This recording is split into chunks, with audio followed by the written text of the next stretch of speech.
Donnie and Dolly. The team is supported by ableauctions.ca. Closing your business? We can help. Friday. Happy Friday, everybody. And it's sunny outside. In Vancouver, at least. We know we have listeners and viewers province-wide. All of our guests today, including Andrew Ladd, standing by, brought to you by the Whistler Golf Club. September, Whistler. Check it out. Yeah.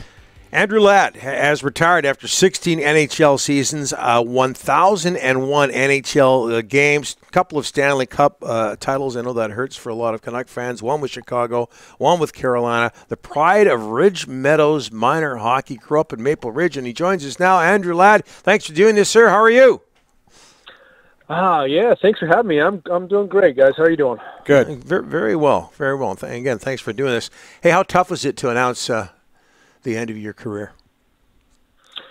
Yeah, it's a weird moment in your life, right? It's almost there's like a mourning to it, really. Like it's the death of a chapter in your life, and a lot of emotion goes into like the decision to be final. So a lot tougher than I thought it would be. Some tears and some emotion there, but when I look back, and it also allows you to reflect on what you've accomplished and what you've done and the relationships that you've created over the course of 30 years of a hockey career.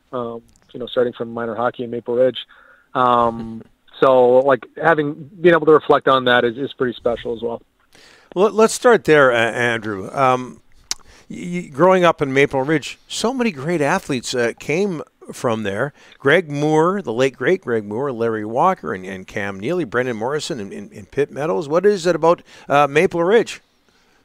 Yeah, I don't know. We have a tendency to create some pretty great athletes. So, even our Bantam team, we had, Mitch Bartley, who everyone knows from his Vancouver Giants days, Brandon Yip, who played in the NHL, is still playing. I think he's still playing in the KHL.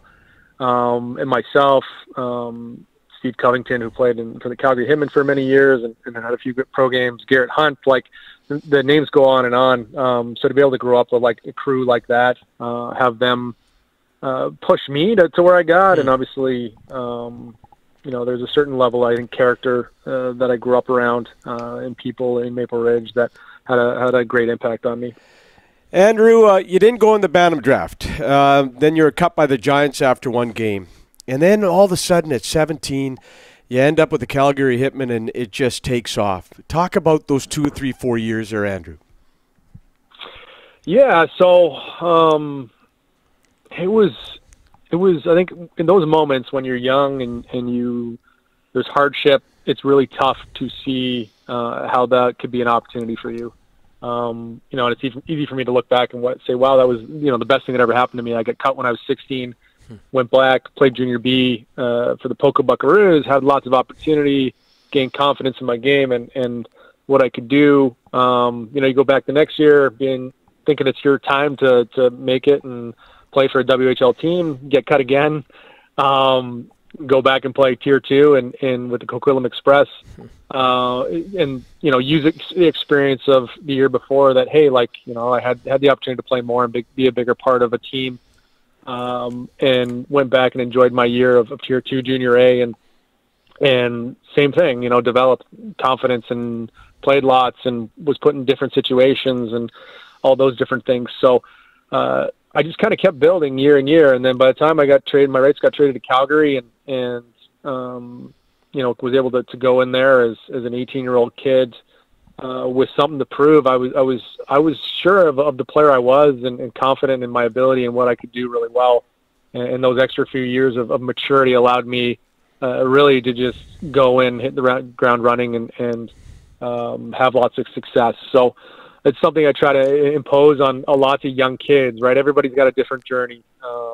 If you look at a lot of NHL players, if you're willing to stick to your craft and make mistakes and keep learning from those mistakes and just chipping away at getting better constantly, then you keep giving yourself a chance. So lots of great lessons from that journey.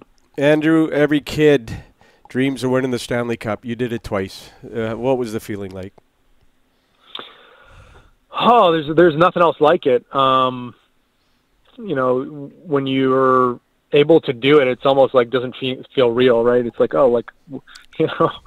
this is something I dreamed about for the longest time, and then to have the chance to hold that cup over your head and it puts things in perspective a little bit in terms of like what, when I look back now and think what I enjoyed most about winning the Stanley Cup, it was the journey along the way. It was like the relationships that I formed and those tough times when you're in a tough game and you're down in a game or you're in a tough moment and you can come together as a group and really figure out a way to win. Like those are all the moments that we remember after winning that, and you really realize how tough it is.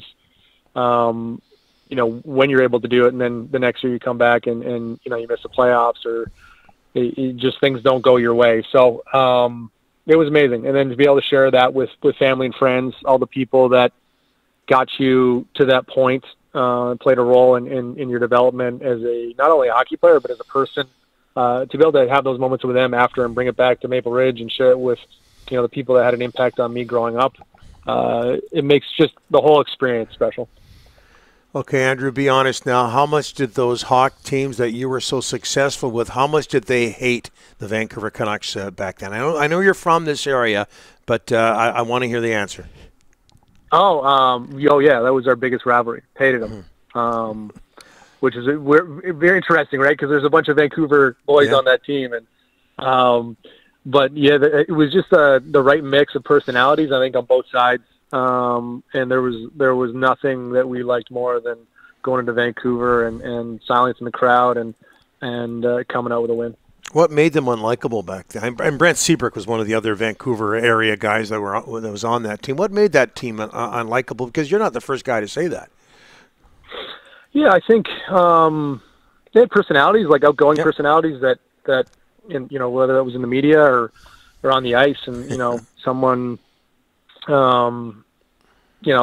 like to talk, and I think we had similar guys in Chicago, and we had a lot of guys that like to back that up. So I think that made it a good mix. And yeah, I don't know, it was very similar styles in terms of some players with some grit, but also some skill, and it was just kind of a little bit of a perfect storm with the playoff series that we did have. I think anytime you go through a playoff series, you see those guys 6-7 times in a short span.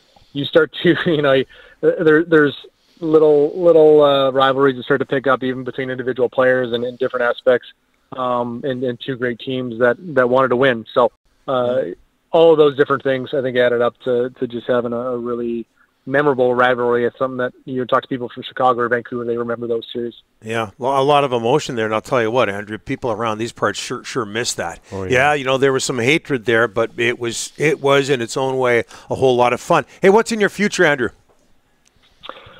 Yeah, lots. I hope. I think one thing. It's an interesting question to ask yourself, right? When you're done, is like, okay, what do you want to do next? And I think that was the first time I've heard that question in about 30 years. So it took a little time to figure that out. But we have our foundation has created a program called 16161616.org. And it essentially focuses on the mental side of the game and giving kids a really strong foundation. It's a U13 program. It's free. You get to hear about, kind of like similar to what I told about my story and getting cut a couple times, how you can use that in the right way and mentally. I've experienced a lot of players get to the NHL and hit a wall, myself personally, and part of that was we get really good at compensating and playing the hockey, but we don't do a whole lot of lifting in terms of the muscle that is our brain. So trying to make that a focus for young athletes and young hockey players across North America, and that's been a lot of fun. And then starting to work in the sports performance space, working with younger athletes. At the end of my career, I spent a lot of time and effort in the space, saw a lot of value to it, and I think it's kind of the next wave of where players are pushing their performance. I think you've seen the skills coaches, you've seen obviously the strength coaches, and now you're seeing a lot more mental performance coaches. So being able to help that next generation that way is something that I love to do right now and something I'm getting into.